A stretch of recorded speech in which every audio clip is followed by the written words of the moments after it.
Hey everybody, this is the foreword to the first volume of Castoriadis's Political and Social Writings, Volume 1, 1946 to 1955, From the Critique of Bureaucracy to the Positive Content of Socialism.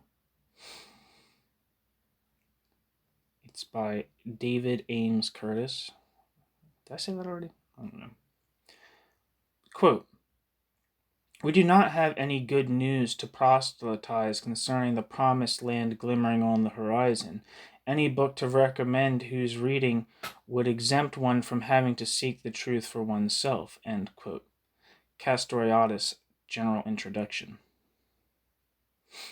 In presenting the first two volumes of translations entitled Political and Social Writings, we are offering to the American reader a selection of Cornelius Castoriadis's writings published in the editions 10/18/18 series between 1973 and 1979.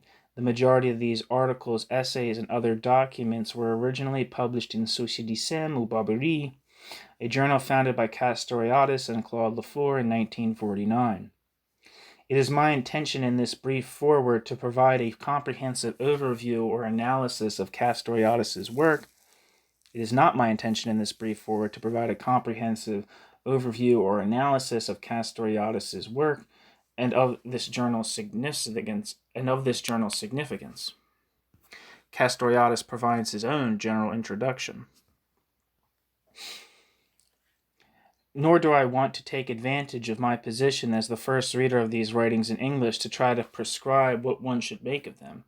It has rather been my intention to make Castoriadis's political and social thought available to the American public, and in particular to the American left, so that it can benefit from his 40 years of reflections upon politics, society, and culture, and make use of his distinctive theoretical elaborations, social analyses, and critical responses after its own fashion. Let me instead share my experience of discovering Castoriadis by way of explaining why I believe his writing should be made available and can be of use. Due to an accident of birth, I have just turned 30. I was too young to be actively involved with the political upheavals of the 1960s. While others remember the Berkeley free speech movement, the Summer of Love, and Chicago, I remember the Boston Red Sox impossible dream year of 1967. My introduction to 60s politics came from reading New Left theoretical writings over the next decade and a half, and from being involved in the community organizing, civil rights, and labor movements.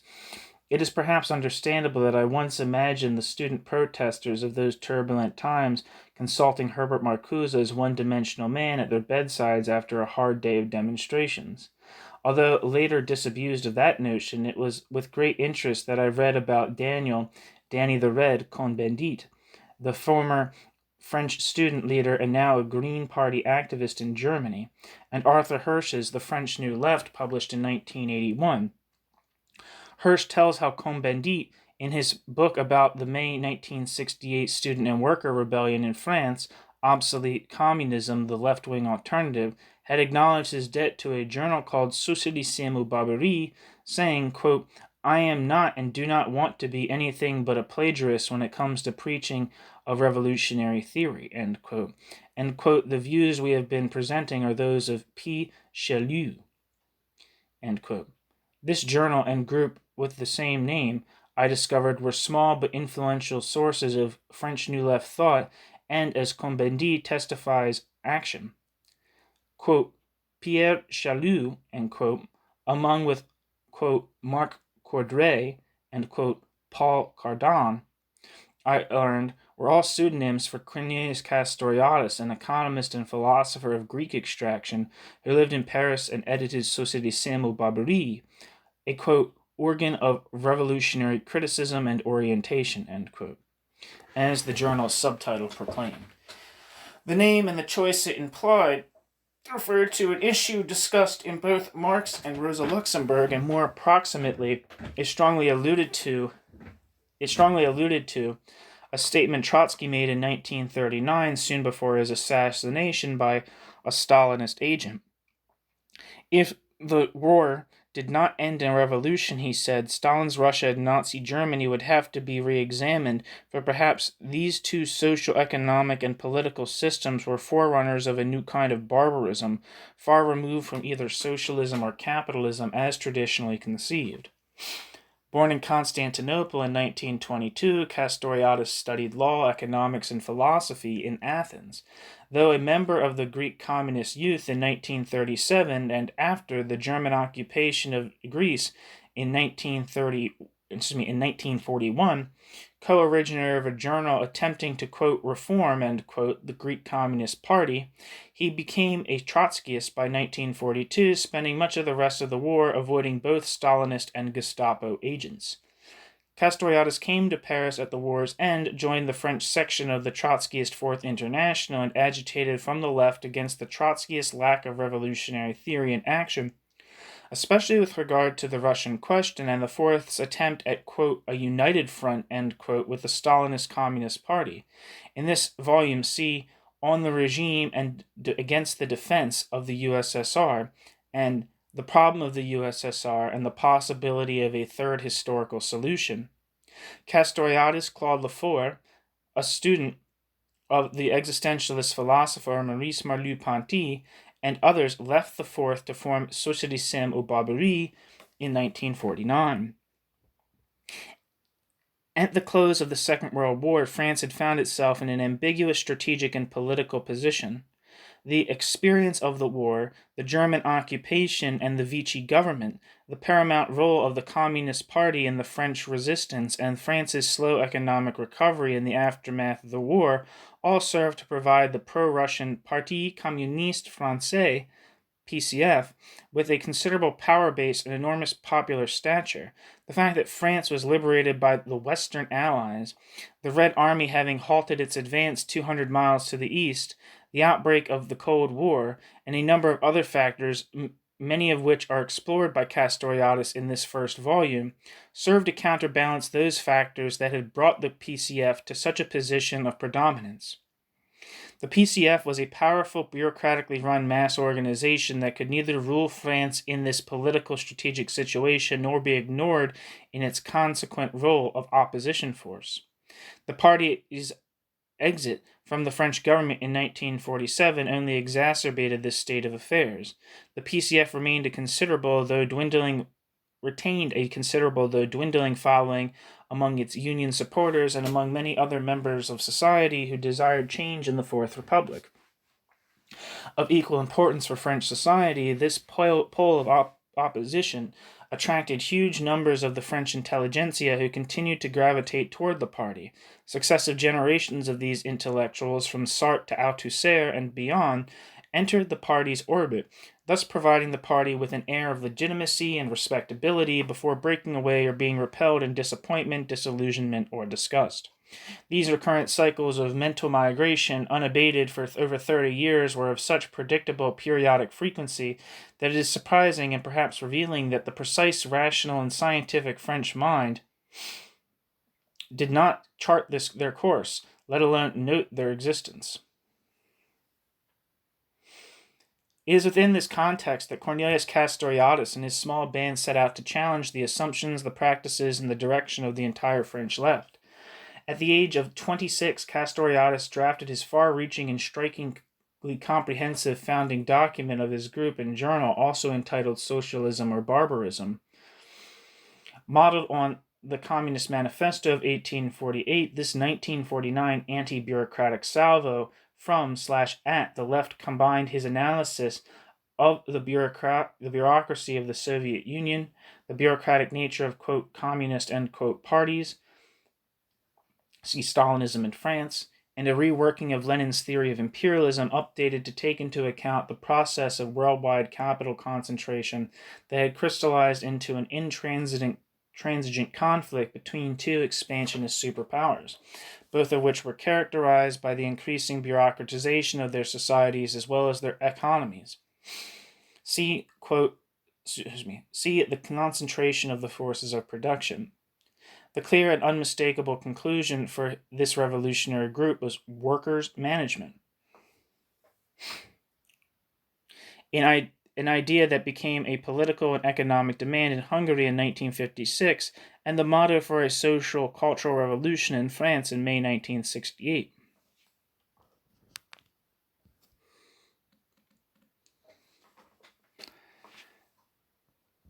Working at first in near obscurity, the group published unorthodox but faithful Marxist critiques of, quote, bureaucratic rule in the, quote, Soviet Union.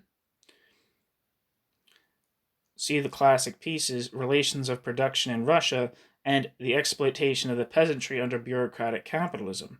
And in the popular democracies, see The Yugoslavian Bureaucracy, for a telling discussion of an early split within the, quote, worldwide communist movement, end quote, made up as it is of conflicting national bureaucracies that avoided the Trotskyist temptation to accord a progressive meaning to, quote, workers' management, as imposed from above by Tito.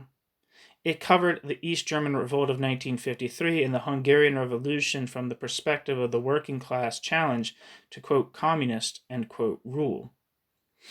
And it developed analyses of various phenomena such as the student and women's movements, wildcat strikes in America, and the demand for worker self-management as manifestations of people's tendency toward the, quote, instauration, end quote, of autonomous forms of organization and struggle in modern capitalist society.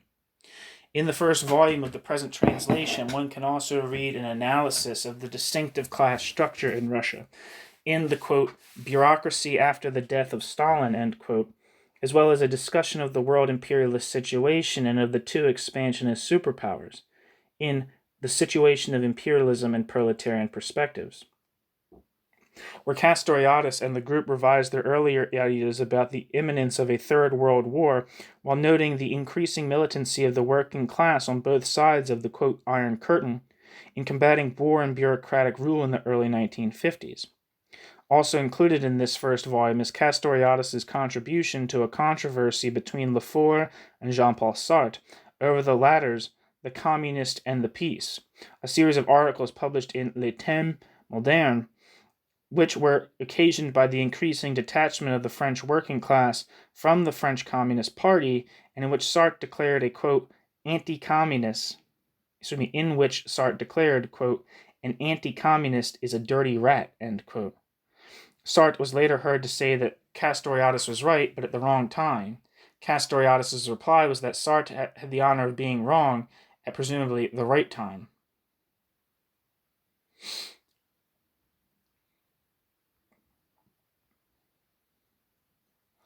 Under Castoriadis' guidance, the group became increasingly critical not only of the so-called, quote, Marxist or, quote, socialist countries of the Eastern Bloc, but of Marxism itself, with its 19th century scientism and other attitudes that he believed shared more with a capitalist outlook than with socialism.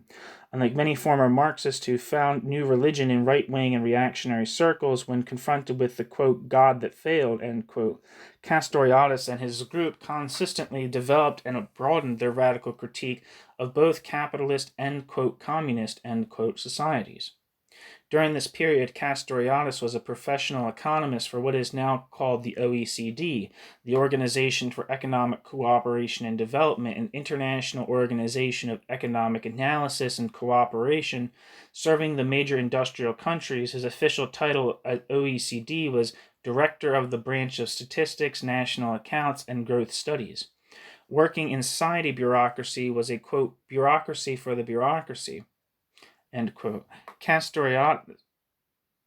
Working inside a bureaucracy that was a, quote, bureaucracy for the bureaucracy, end quote. Castoriadis was positioned as at a useful vantage point to study the workings of the world capitalist economy, as well as the international functioning of a modern bureaucratic apparatus. After translating and reading Castoriadis' writings, I find it difficult to imagine him making small talk around the water cooler, though the spectacle of Karl Marx as a cub reporter for the New York Times is no less baffling. In any case, it provided him with a first-hand opportunity to sharpen and broaden his critique of Marx and Weber's analyses of capitalist and state bureaucratic, quote, rationalization, end quote, which appears throughout his writings of this period. The journal itself was only one part of the group's work. A monthly Roniotyped supplement to Société Samuel Barberie, Pouvoir Ouvrier, Workers' Power, was also published beginning in 1958. Members were urged to organize where they worked, trying to avoid the Trotskyist practice of, quote, parachuting, quote, professional revolutionaries into others' battles, but also offering assistance to workers who wanted to organize their own struggles. Discussion groups were set up in numerous cities, and in Paris, Castoriadis would be found at a hall called Mutualité in the Latin Quarter, holding evening meetings on a variety of topics treated in the journal. The group established contacts with similar organizations in other countries and helped to found what became Solidarity in England, which eventually inspired a like-named group in Philadelphia. Société Samuel Barberie also experienced a number of internal disagreements and breakups, quote, scissions, end quote.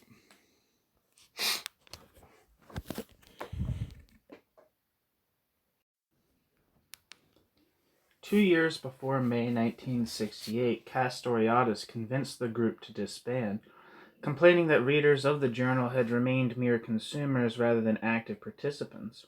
He also pointed out, however, that its views already were gaining acceptance in left-wing and student circles.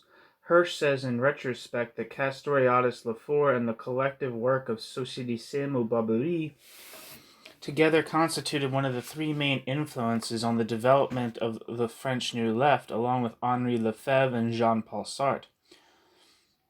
And as a recent article in the French left-wing daily, Libération, put it, quote, many are the intellectuals who in the 1970s have, how should one put it, quote, boasted, end quote, to have signed an article, end quote, in Société Samuel Barberie, or, quote, at least to have belonged to the same political territory as the review, end quote.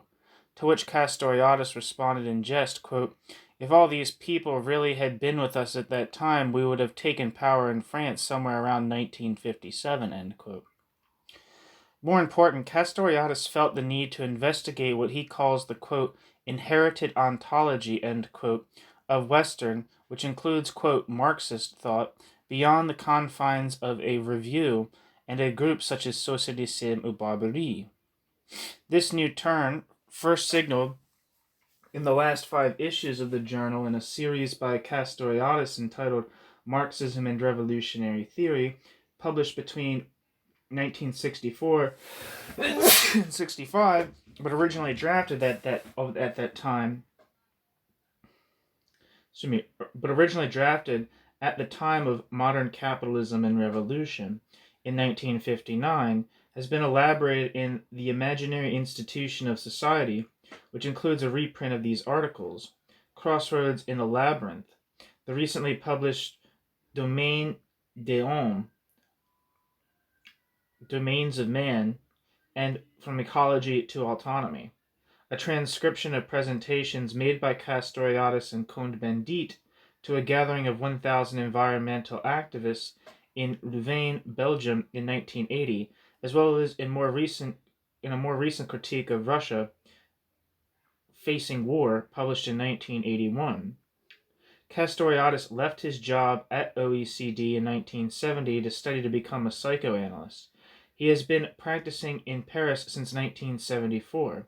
Castoriadis describes himself as a, quote, close collaborator with the, quote, fourth group in French psychoanalytic circles. The, quote, fourth group split from the Lacanians in 1968. Unlike the other two main groupings of French psychoanalysts, neither the Lacanian third group nor the, quote, fourth group maintains ties to the international psychoanalytic establishment. He also was elected as Directeur d'études at the École des Hautes Études en Sciences Sociales. I don't know if I'm saying that right. Where he has been teaching since 1980. He continues to publish and lecture, and his work is far from complete. A sequel to Devant la Guerre, examining Western, quote, fragmented bureaucratic societies, end quote, A philosophical work on the imagination and other writings are in progress. Perhaps the most, quote, controversial, end quote, aspect of Castoriadis' work for the American public will be his frequent, indeed unrelenting focus on the Soviet Union. One hopes that his extensive 40-year theoretical, sociological, and cultural critique of Russia actually will be read and not just dismissed out of hand as, quote, sounding too much like Jean Kirkpatrick, end quote. For this would miss what seems to me the key contribution of Castoriadis' work. If one feels that there are problems on the left, but that the job of criticizing Russia, quote, communism, end quote, and other aspects of the, quote, left should be left to the right, one will get, not surprisingly, a right-wing critique of the left. Moreover, one will allow the right, or what passes for the left, to define what socialism, social change, and left-wing politics are all about. Castoriadis' main contribution lies in the fact that he starts off from a criticism of what passes for the, quote, left, in order to work out an unabashed and immensely fruitful positive conception of the prospects for a socialist society. This indeed is the main movement that can be discerned in this volume, which develops, quote, from the critique of bureaucracy to the positive content of socialism, end quote, and is worked out in ever more painstaking detail and ever greater breadth in Volume 2 and the proposed third volume. Of course, there are certain people, quote, on the left, end quote, in America who have discovered the evils of the Soviet Union rather recently, just as the French, quote, new philosophers, see the Diversionists to be included in Volume 3, quote, discovered the, quote, Gulag in the 1970s after reading Solzhenitsyn.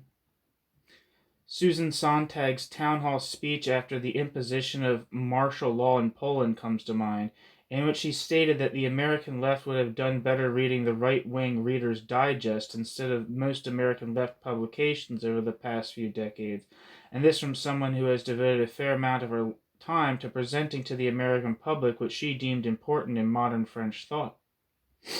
This headline-catching suggestion unconsciously reveals the point I have just made concerning the vacuum on the left that the left itself creates when it leaves criticism of itself to the right, or indulges in belated, quote, self-criticism, such as Sontag's, that still ends up referring us to a right-wing publication.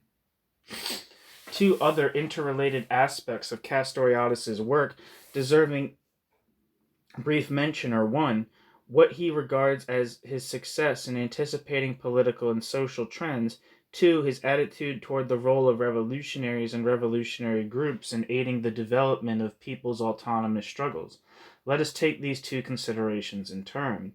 Castoriadis is rather unabashed in his self-assessment. Not only were the analyses of Sousa de Saint-Exupéry and himself the only ones to have faithfully pursued Marx as problematic, as he says in the general introduction, that this also entailed its destruction, he adds, but these analyses have been, quote, confirmed by experience, end quote, in a large number of cases. The growing importance of workers' demands for self-management and for the elimination of hierarchy, the, quote, proletarian struggle against the bureaucracy, end quote, in Eastern Europe, East Germany in 1953, Hungary in 1956, and time after time in Poland, to cite merely some of the overt forms it has taken. The conflicts between national, quote, communist, end quote, bureaucracies first analyzed in relation to Yugoslavia, but applicable to China, Vietnam, and other cases. The generalization and extension of autonomous struggles against bureaucratic capitalist society, described at the beginning of the 1960s in Modern Capitalism and Revolution, and, quote, confirmed, end quote, in what he called the, quote, anticipated revolution, end quote. May 1968, though here it was the revolutionary students who did the, quote, anticipating, end quote, and so on, are for him so many instances of correct anticipations of future events. He makes no bones about it. It is not my purpose here to make a case one way or the other for such claims, though I would add that, in my opinion, they can be justified. I wish to point out what may appear as a contradictory or complementary tendency, depending on how one conceives of his, quote, anticipations, what that runs through his writings. Even in his earliest articles, written while still a part of the Trotskyist movement, Castoriadis explicitly eschews pretensions to, quote, prediction, which he views as a lamentable tendency of this movement and whose attempts have led nowhere but to being repeatedly rebuffed by reality. In these early texts, we find the beginnings of a characteristic move on Castoriadis' part when he speaks against those who would seek some sort of automatic, quote, guarantee, a, quote, foolproof theory capable of predicting events or a preordained, scientifically discerned process mandating future success. We see this already in the problem of the USSR and the possibility of a third historical solution, which, although formulated in an admittedly unsatisfactory way, takes Trotsky's problem of the, quote, degeneration of a revolution and turns it against itself, against the idea that the process of revolutionary degeneration is a problem peculiar to a backward and isolated country like Russia. Other more, quote, advanced countries presumably have not this problem because of the, quote, objective conditions afforded by a higher development of the productive forces. Castoriadis points out that any revolution can degenerate because any country is backward and isolated. When it is isolated and thus rendered backward in relation to the rest of the world economy. It is not some sort of, quote, objective guarantee, end quote, one should be looking for, since none exists, but a choice one should make. Not that choice is all there is to it, between, quote, socialism or barbarism, end quote. We can see this exploration of such ambiguities, inconsistencies, and incoherencies in his criticism of so-called objective analyses, which supposedly lead to ironclad guarantees and infallible predictions, including those of Marx. The contradiction between the, quote, law of wages and Marx's concession that wages are set by, quote, moral and historical factors, end quote, is recognized as early as 1949 in RPR, although it took him until a decade later in Modern Revolution. I don't know. Although it took perhaps until a decade later in MRCM/NCR to bring it fully to light. Perhaps this move can best be seen, though, in a section of On the Content of Socialism, Part 3, entitled, quote, The Hour of Work, end quote. Here he shows that the hour of work is an indeterminate concept in capitalist society, a concept that not only is necessarily at the center of the capitalistic calculation of wages, unless one switches to the equally indeterminate but just as necessarily central concept of, quote, real output, end quote, but that is also constantly being displaced by the real but ever-shifting determinant of the hourly wage, the class struggle, which, with its objective and subjective aspects, makes a mockery of Marx's, quote, ironclad, end quote, laws, though, ironically, it was Marx himself who, quote, put class struggle on the map, end quote, Castoriadis says. Of course, one may say that these examples I cite here, there are many more in the translated text, are, quote, merely, end quote, instances of Castoriadis' more general critique of the Western process of, quote, rationalization and the, quote, bureaucratic project of capitalist society, end quote, torn as it is by the contradiction between, quote, direction and, quote, execution, when the former set of functions become embodied in separate, socially instituted apparatuses. As Castoriadis has said, he just picked up a loose thread of Marxism, the problem of bureaucratization, and kept pulling until the entire fabric of Marxism as a theoretical and practical method for analysis and action came apart in his hands. So that's what he was doing besides the water cooler. But does this adequately describe Castoriadis' work, his, quote, method? Is Castoriadis a, quote, forerunner of, quote, deconstructionism, happily decentering away the entire edifice of Marxism, capitalism, and traditional rational thought through the post-war period?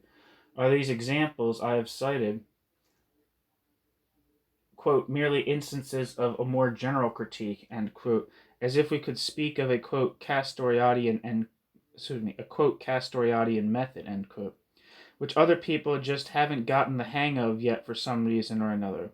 Given his self-avowed ability to anticipate events in this ongoing strategy of laying bare the left's contradictions, not by saying that, quote, the emperor has no clothes, end quote, but by actively pulling the loose thread of a protective garment woven of ideological mystifications, ought we conclude that Castoriadis is the, quote, prophet of indeterminacy, end quote, just as Marx ended up being the, quote, scientific prophet, end quote, of his time. I think not, and for several reasons. First of all, sometimes he is just plain wrong and admits it, as in his revision of his initial ideas about the, quote, immediacy of a third world war, end quote. Here we must also recognize the continuing application of his analyses of superpower conflict within the context of the increasing bureaucratization of world capitalism.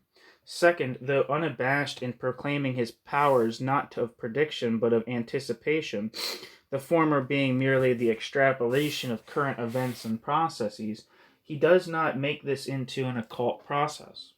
It was rather the very rational but not rationalistic effort to elaborate revolutionary ideas, programs, and forms of organization and action capable of remaining open to changing events while being engaged in responding to the present situation that has enabled Castoriadis' work to stand the test of time like that of no other writer of the post-war world. Like Marx, when confronted by the Paris Commune, Castoriadis greeted the Hungarian Revolution as an autonomous popular creation, something new, that was not contained in what came before it, even as it confirmed the ideas about workers' management expressed in his 1949 inaugural address, Socialism or Barbarism. What events occasioned and necessitated a reworking of ideas, an overthrowing of old conceptions, and a confrontation with new problems and questions, at the same time that they also required a defense against those who would challenge or refuse their meaning, or try to push these events back into the previous schemata of interpretation. To see in such creative events a new meaning implied, however, a choice for a new interpretation that in no way was guaranteed in advance. And these interpretations have not all been equally fruitful. To take but two examples found in these translated texts, the evolution of Eastern European societies has not followed the course of more and more explicit challenges to bureaucratic, quote, communist, end quote, rule after the Hungarian Revolution. The Polish Solidarity movement, though better, quote, organized on one level, has been more diffuse and less clear about its objectives than the nearly spontaneous workers' councils of Budapest in 1956, as was implied in the Proletarian Revolution against bureaucracy.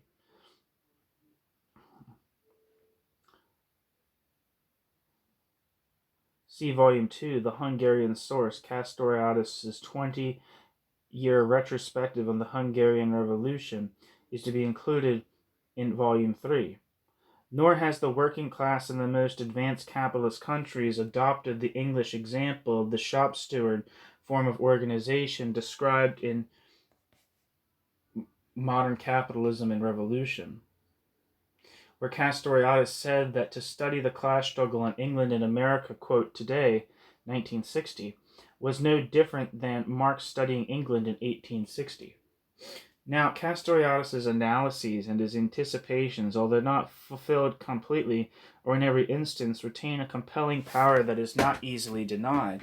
The analyses of bureaucratization, of centralization, of privatization, of the consumer society, of the superpower conflict, as well as inter- and intra-bureaucratic conflicts within each bloc, the critique of hierarchy, and of the separation between the functions of, quote, direction and, quote, execution in modern bureaucratic capitalist societies, and the conception of the autonomy of the proletariat, and later the emphasis on the autonomous struggle of women, youth, and others, are the enduring legacy of a thinker who has challenged tradition, not for the sake of challenging tradition, but to help people to become aware of what is new, what is being created today, both with respect to the world they live in and with respect to the possibilities for change that can be effected.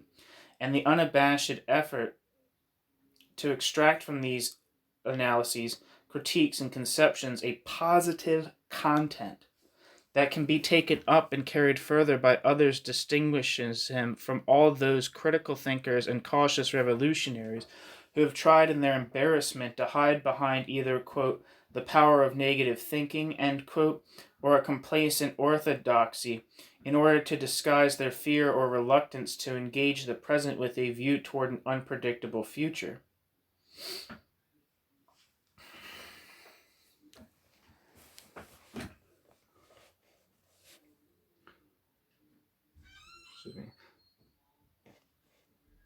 See how in RPR and the content of socialism 1, Castoriadis attacks the idea that Marx's conception of, quote, bourgeois right, end quote, somehow justifies, quote, Marxist excuses for continuing exploitation and hierarchy in, quote, socialist, end quote, societies. In the latter article, especially, he shows how the antagonistic form of production found in both in Eastern and Western types of bureaucratic capitalism itself raises the issue of the suppression of hierarchy and exploitation, and makes possible the instauration of other forms of cooperation based on equality and technical and other changes occurring today, as well as those changes that can come about through this very act of suppression. One might be tempted to say that Castoriadis', quote, method, end quote, remains true even if the overall revolutionary perspective formulated at a certain point in time, and some of the prospects it sketched out do not. This attempt to play to Castoriadis as Lukács played to Marx, however, cannot hold up even if we were to accept its premises. For Castoriadis is very explicit that the attempt to divorce, quote, method from an ever-changing content, while at the same time applying the former to the latter, is not only absurd, meaningless, and impossible to achieve, but is also what halts the progress of the revolutionary problematic in its tracks. Indeed, this point is what separates what Castoriadis is doing from, quote, structuralism, quote, deconstructionism, quote, post-structuralism, or any other movement of thought that has become crystallized into a, quote, method of one kind or another. Whether one subsequently protests that the, quote, label, end quote, was not the one they intended, that it was imposed upon them by others, or that they are trying to do something to clarify matters, in the end matters little. Whether one is, quote, discussing quote, discoursing on method, end quote, searching for a method, end quote, or even declaring oneself, quote, against method, end quote, one is caught up in the same movement of Western rational thought and rationalization that stretches from Descartes to Sartre and beyond, where the importance of method predominates. That the triumph of method over practice is a characteristic moment of the process of bureaucratization just makes the irony of the situation that much more telling. All this may make Castoriadis a less saleable commodity, and less likely to become next year's intellectual superstar, sponsored by today's radical left-wing readers / consumers of Reader's Digest. Not to worry. As Castoriadis points out in his article in Sartre, most academics and intellectuals won't venture beyond the walls of their ivory towers unless they are assured of receiving a few good, swift kicks. They need only turn the pages of these volumes to be assured of a plentiful supply that will keep them standing for weeks. Castoriadis himself has dealt with the issue I have raised here precisely on this question of the revolutionary problematic, and this brings me to my second point. Two articles that many would be tempted to dismiss as an old-fashioned or uninteresting concern with, quote, the Revolutionary Party, end quote, the proletarian leadership, and proletariat in organization, part 1, and which, indeed, have been surpassed in their specific formulations, the restriction of their concerns to the autonomous society of the proletariat already was considerably loosened in Modern Capitalism and Revolution, which appears at the end of Volume 2, and was outstripped in such texts as Recommencing the Revolution in Volume 3, are crucial. I believe, to an understanding of the meaning and import of Castoriadis' work. Castoriadis posed the dilemma as follows.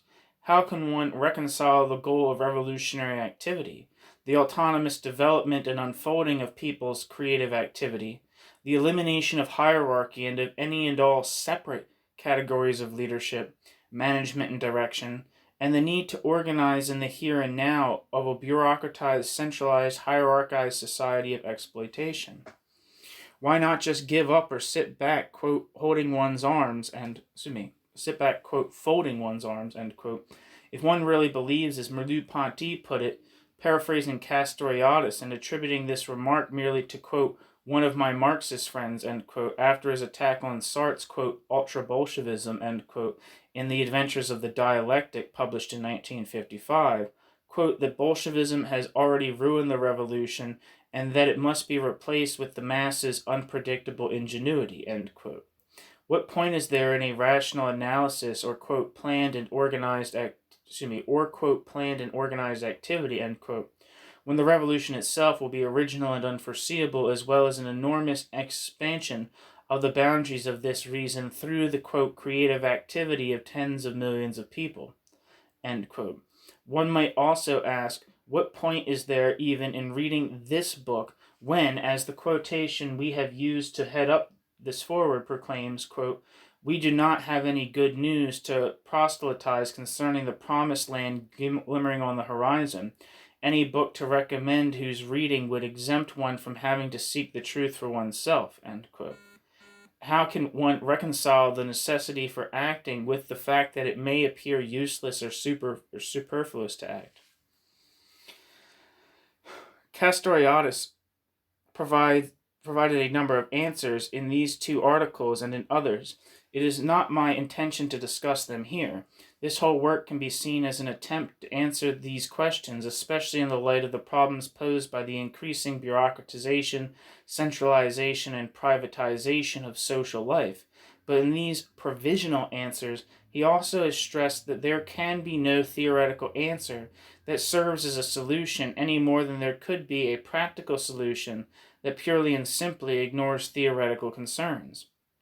In America, we see some left-wing, quote, critical, end quote, journals placing the emphasis entirely on the necessity of getting theoretical matters settled, quote, first, when they will get around to anything else is open to question.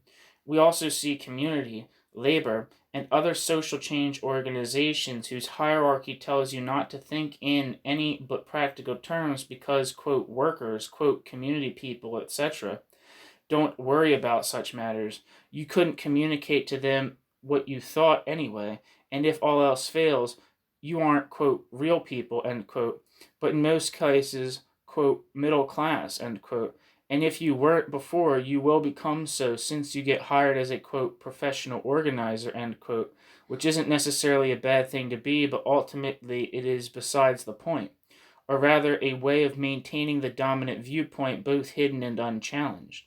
Another American example of getting trapped in this antinomy, the word is philosophical, but so are the attitudes that one is being, quote, just practical, or, quote, just theoretical, whereby one conceives of oneself as both, quote, necessary and, quote, useless, comes from the end of the 1960s and the breakup of SDS. Having grasped in some fashion that what one is trying to bring about is an outpouring of autonomous creative activity, the Weathermen, later Weather People, took Bob Dylan's lyric statement that, quote, you don't need a weatherman to tell you, you don't need a weatherman to know which way the wind blows, end quote. Castoriadis' criticism of Trotskyist, quote, meteorological, end quote, forecasting, and could find nothing better to do in their necessary uselessness than to build and explode bombs and occasionally take over a high school in order to lecture students until they had to run out the back door when the cops came. How much one could foster autonomous activity under such circumstances, the Weather People probably did not think about too hard in advance, but some were so hell-bent on following a Leninist path into clandestiny, how convenient for the leadership, that they would destroy an above-ground organization under the pretext of under the pretext that Richard Milhous Nixon was Tsar Nicholas II. Their followers would not have done any worse if they took to heart Dylan's other line from the song Subterranean Homesick Blues. Don't follow leaders and watch your parking meters. They might have done better by remembering that SDS stood for, quote, Students for a Democratic Society, end quote. The word that recurs in these discussions of Castoriadis', quote, anticipations and of his presentation of the revolutionary problematic is, quote, foresight. In some sense, Castoriadis, quote, foresaw a number of significant events or trends and subsequently brought out their meaning, though, as he says in his 1974 introduction to Modern Capitalism and Revolution, that this was due not to any subjectively guaranteed process of Marxist divination, but to a new conception of socialism and the autonomy of people's struggles. There is the tension between a rational anticipation of future events and the very unforeseeableness of the content of these events, which overthrows previous rational determinations. Now the term, quote, foresight is certainly unfortunate in one respect. It borrows from the Greco-Western tradition that theory from the Greek theorein. To look at is a seeing of the ideas of essences of the, quote, truth, end quote, etc., in short, of something already there, instead of one form of activity that relates to, though it does not unequivocally determine, something to be accomplished. Castoriadis corrects this, quote, view, end quote, as we can read in his, quote, general introduction, end quote. But there is another aspect that, though related, is of broader interest as well as specifically applicable to our discussion of Castoriadis. Strange as it may seem, let me mention, by way of introduction, how Castoriadis spent his late-night hours back in the late 40s. After a day at the office analyzing the capitalist system and an evening at Mutualité preparing to overthrow it, Castoriadis and his friends retired to the Bal Negre, a hopping joint where he could listen to jazz and dance among an interesting mix of black American expatriates, Africans living in Paris, left-wing activists and intellectuals, and, quote, lower-class whites. I mention this only because beyond the critique of bureaucracy and, quote, rationalization, there is a positive effort, an attempt to bring out a collective, cooperative, unfettered kind of activity, an improvisatory life of social and cultural creation. We see this in his writings much more in their content than in their style, I would add, an evocation of a kind of life that does not deny rationality, planning, and organizing, but does not confuse the plan with living, nor does it live for the plan. In a way, the improvisatory nature of jazz perfectly expresses what Castoriadis is trying to get at. Although not an explicit topic in his writings, he will talk at length about jazz, telling how C.L.R. James, the Jamaican-born half of the Johnson Forest tendency, I think C.L.R. James is from Trinidad, I'm not sure, within the American Trotskyist movement, used to hold forth in Paris, delivering revolutionary speeches, playing his vocal cords in the style of Louis Armstrong's trumpet. And he is always quick to point out that jazz is the original American art form created on American shores. There is an ambiguity, however, in the word that characterizes jazz as an art form and distinguishes it from so-called classical music. The word is, quote, improvisation, end quote, and the ambiguity lies in its Latin root. To, quote, improvise, end quote, literally means not to, quote, foresee, end quote, not to anticipate. As such, it is inadequate and misleading, for it borrows from a Western rationalist tradition that assumes that to act, quote, rationally, end quote, is to have everything planned out in advance. The less planned out, the less, quote, rational, end quote, and that it is really possible to merely react with no foresight at all, this being, quote, improvisation, end quote. And that it is really possible to merely react with no foresight at all, this being, quote, improvisation, end quote. Both ideas are wrong. One need not write out all of one's notes in advance, nor even, quote, plan them all, as evidenced precisely by jazz, quote, improvisation. But playing before this planning process is, quote, complete, is not a lack of, quote, foresight, a failure to, quote, provide, to make adequate, quote, provision.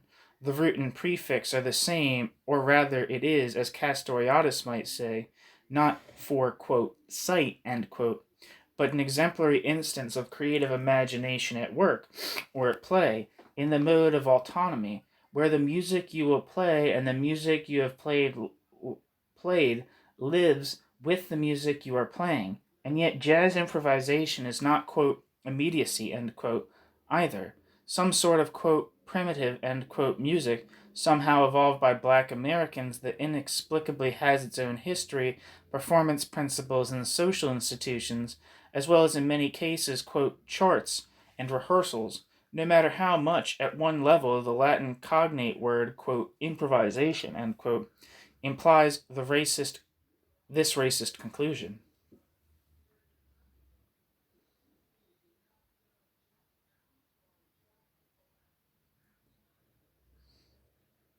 Contrary to the two definitions provided by the New World Dictionary, to, quote, improvise is neither, quote, one, to compose or simultaneously compose and perform on the spur of the moment and without any preparation, extemporize, end quote, nor, quote, two, to make, provide, or do with the tools and materials at hand, usually to fill an unforeseen and immediate need, end quote. Since the first definition denies the role of preparation, or negates it because this process of preparation is not, quote, complete, end quote, while the second definition negates itself in its very act of definition. One, quote, provides for the, quote, unforeseen, end quote, need, i.e., that which was not already, quote, provided for, end quote, through, quote, improvisation, end quote. In, quote, improvisation, end quote, as I conceive it, one does not act in an, quote, immediate, end quote, unprepared way lacking all foresight. The reference to, quote, unforeseen needs, end quote, fudges the issue. For how can one act or even react if the need is truly unforeseen? And how can one still call one's activity, quote, improvisatory, end quote, in the traditionally defined way if one now envisions or makes provision for a need that once was, but no longer is, unforeseen? The word, quote, extemporize, end quote, contains the same definitional ambiguity. Besides the larger problem of how to define or, quote, define or delimit truly improvisatory activity, the one is referred merely to, quote, improvisation, end quote, and acting, quote, without preparation, end quote. The Latin root, on the other hand, is more helpful here, for it tells of action, usually, quote, speaking, end quote, that is extempore, or, quote, from, or coming out of time, end quote. But we would have to refer to Castoriadis' later writings on, quote, time and creation, end quote. See the subsection with this same title and subsequent subsection in Chapter 4 of the Imaginary Institution of Society, and on the radical imagination as, quote, self-alteration, end quote, through time, all of which goes beyond the confines of this brief introduction. Let us say simply that jazz improvisation is not instituted in the illusory, quote, once and for all, end quote, mode of separation between composition and performance. It is not and could not be a type of activity that lacks all preparation, and yet, though its results, which include the methods and practices it establishes along the way, it creates the, quote, unforeseen, end quote, unforeseeable, end quote. This does not mean that we ought to make a fetish of the unforeseen, to value the unforeseen for its own sake. The very process of, quote, improvisation, end quote, when it is not conceived of in a merely private fashion, as lack of foresight, as responding to the need that was not foreseen, involves planning, the making of choices, one of the most elementary being when to start, quote, playing, end quote, and when to remain silent, and the creation of alternative forms of articulation, what to, quote, play, it also gives birth to that which was not contained in previous activities. It is no mere accident or ethnological curiosity that jazz was created by Black Americans, but it is no less true that it is a, quote, mulatto, end quote, art form that has adopted, reworked, and fashioned anew, and in particular ways, the instruments, practices, and rules of a different dominant culture, while changing that culture in the process. The preceding discussion does not, quote, provide, end quote, a definitive answer to the question of how we should understand Castoriadis' work, nor how it should be applied in an American setting, and there is certainly a difference between improvisatory music and most written prose, at least since composition and, quote, performance, end quote, are necessarily tied together more closely in the latter case. Nor I am not trying to make Castoriadis into a Jack Kerouac of revolutionary prose essays, though they were born within 24 hours of each other, but I hope to have brought out some of the ways in which his writing can be approached by a culture that is quite capable, some present appearances to the contrary, of fostering autonomous movements and of, quote, improvising, end quote, new and creative forms of organization and action and demands for achieving social change. And it is in a, quote, improvised, end quote, way that we can and should respond to Castoriadis' work. The specific ways in which he formulated his ideas have in many instances been surpassed in one way or another, as he himself admits in his introduction. Castoriadis explains, for example, that the nature of hierarchy in bureaucratic societies today is such that the hard and fast distinction between, quote, direction, end quote, execution no longer encompasses the separation and divisions that still rend these societies. Even, quote, revolution, a word he still held onto when he demolished Marxist theory and practice in Modern Capitalism and Revolution and Marxism and Revolutionary Theory, does not encompass what he is now trying to get at in his more recent work, as he also admits in his introduction. There is no prescribed doctrine to be preserved, which in no way nullifies the value of the positive content of his previous writings, open as they are to further interpretation and improvisation, nor any set, quote, method, end quote, to be applied to the problems America and the world face today.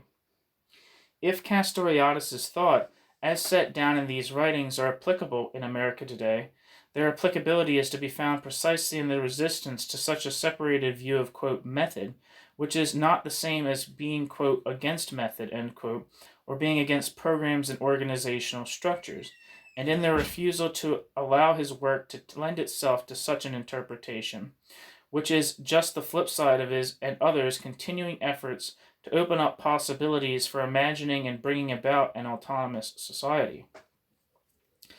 Castoriadis has often been inspired by autonomous challenges to authority that have developed in America, such as the women's and students' movement, the phenomenon of wildcat strikes, and, as we have said at some length, America's original art form, jazz. Perhaps after his having looked at and listened to America for the past 40-plus years, America will begin to take a look at and, quote, improvise a response to Cornelius Castoriadis. Written in February 1987.